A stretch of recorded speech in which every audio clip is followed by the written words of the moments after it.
حسن صاحب، بلاول بھٹو کا کہنا ہے کہ پیپلز پارٹی عام انتخابات میں دھاندلی کی سب سے بڑی بینیفیشری نہیں.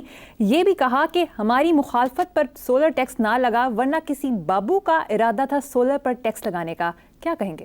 سبحان اللہ جی، میں بلاول کو میں اپریشیٹ کرتا ہوں. اس نے بڑی خوبصورتی سے ان کو چوک میں پوریاں کر دیا. جملے پہ غور کرو نا، ساری بات سمجھ آ جائے گی. اس نے کہا ہے کہ پیپلز پارٹی دھاندلی کی سب سے بڑی بینیفیشری نہیں ہے. یار سبحان اللہ، میں بلاول سے اتنی باریک اور اتنی خوبصورت بات کی توقع نہیں کرتا تھا. سچی بات، یعنی سب سے بڑی بینیفیشری نہیں ہے فارم 47 فیم. پیپلز پارٹی کا تو ایک اپنا گڑھ ہے ہی ہے، تو جانتا نہیں. پنجاب میں یہ فارغ ہو چکے ہیں.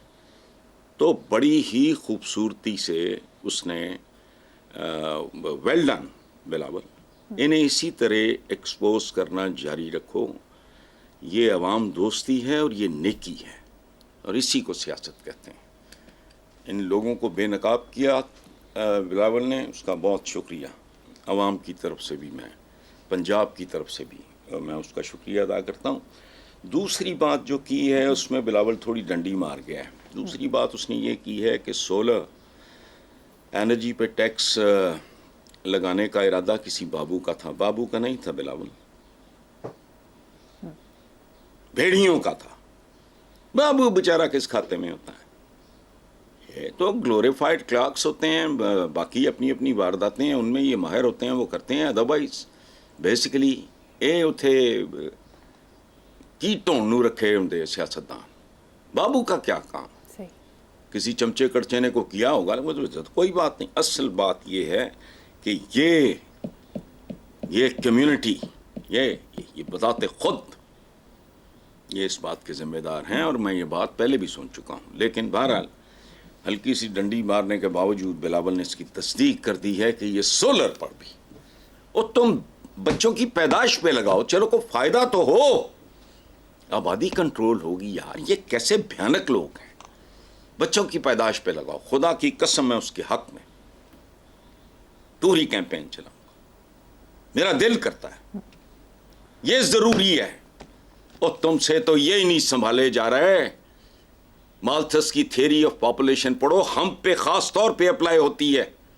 10 سال کے بعد یہ پاپولیشن کہاں ہوگی؟ ہوش کرو، ان پہ لگاؤ ٹیکس. بچوں کی پیدائش پہ، سولر انرجیوں پہ ٹیکس لگانے والے لوگ یہ بہرحال قیمت چکائیں گے. یہ آج نہیں تو کل بہت بھیانک قیمت چکانی پڑے گی ان کو. آگے چلیں آپ. بالکل ٹھیک ہے، آگے چلتے ہیں. حسن صاحب، کنگڈم آف نیدرلینڈز یعنی ہالینڈ کے 14 سال رہنے والے وزیر اعظم اپنے عہدے سے سبق دوش ہونے کے بعد سائیکل پر سوار ہو کر گھر روانہ ہو گئے. کیا تبصرہ کریں گے اس پہ؟ سبحان اللہ، یار کیا بات ہے.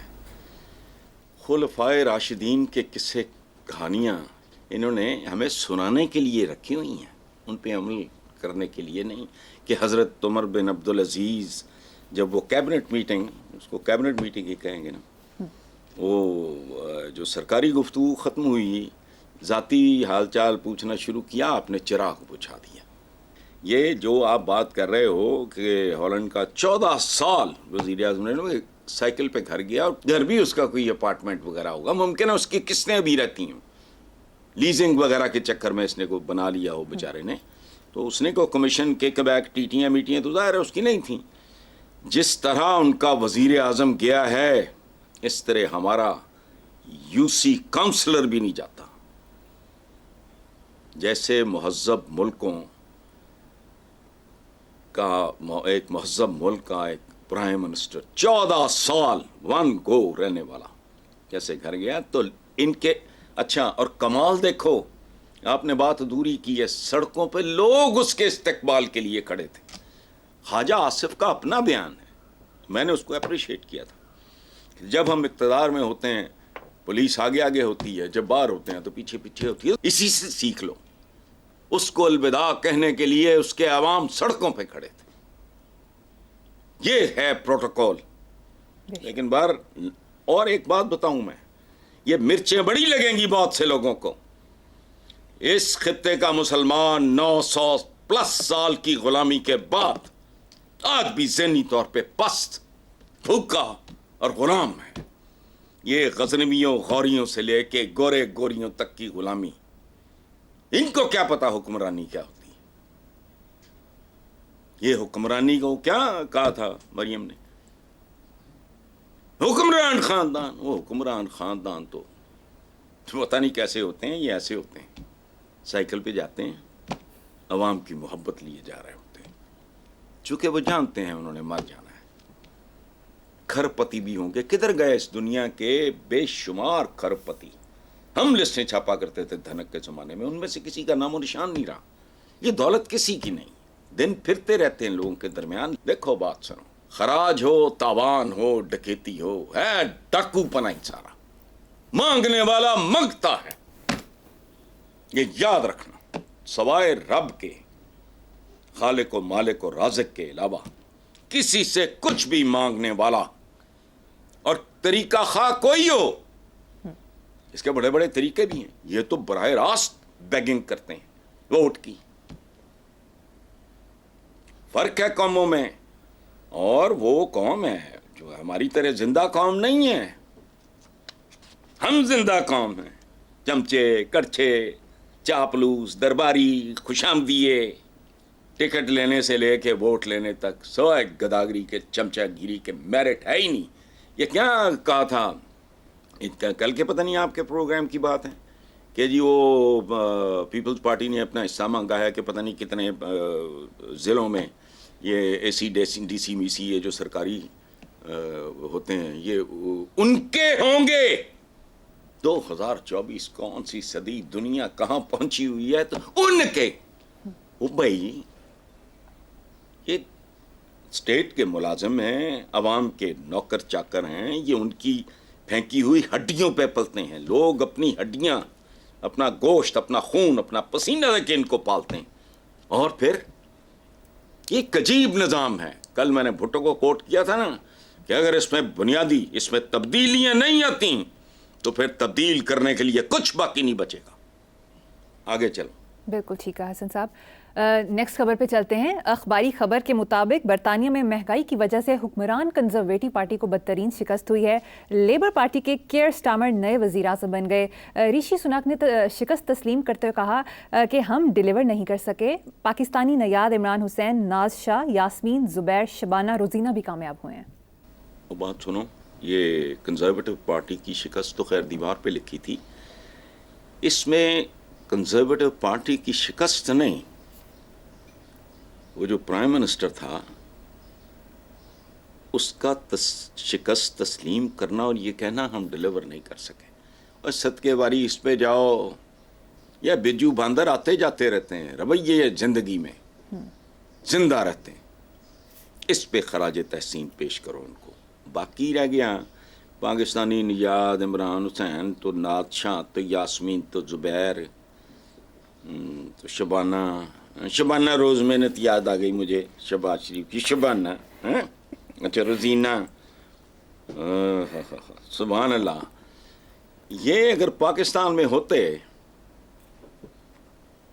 تو اگر یہ زرداری صاحب یا نواز شریف اینڈ کمپنی یہ وہ ان لوگوں کے درباروں تک رسائی نہ ہوتی اور یہ رج کے خوشامد نہ کرتے. پاکستان میں ایک بندہ بہت ریگولرلی آیا کرتا تھا، میری بھی اچھی سلام دعا تھی. وہ بڑے اہتمام سے خود کو کہتا تھا لارڈ نذیر، مطلب لارڈ، جیسے آپ ہم جیسے پینڈو بولتے ہیں لارڈ نذیر. تو میں ایسا کرتا تھا کہ تو کتے پاکستان چنتا نا تے لارڈ نذیر نہ ہوں تینوں جیرا جیرا کہہ کے مار دیں. وہ ملک ہیں. اچھا، اور نیا وزیر اعظم آیا جو لیبر پارٹی کا ہائی پروفائل، وہ پروفیشنل وکیل ہے. تو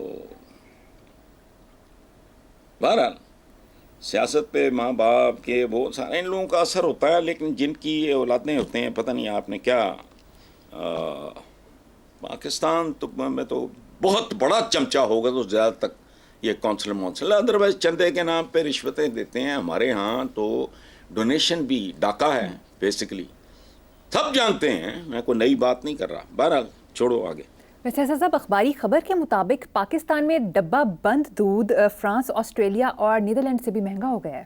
کوئی بات نہیں، پھر کیا ہو گیا، دودھ کیا ضروری ہے؟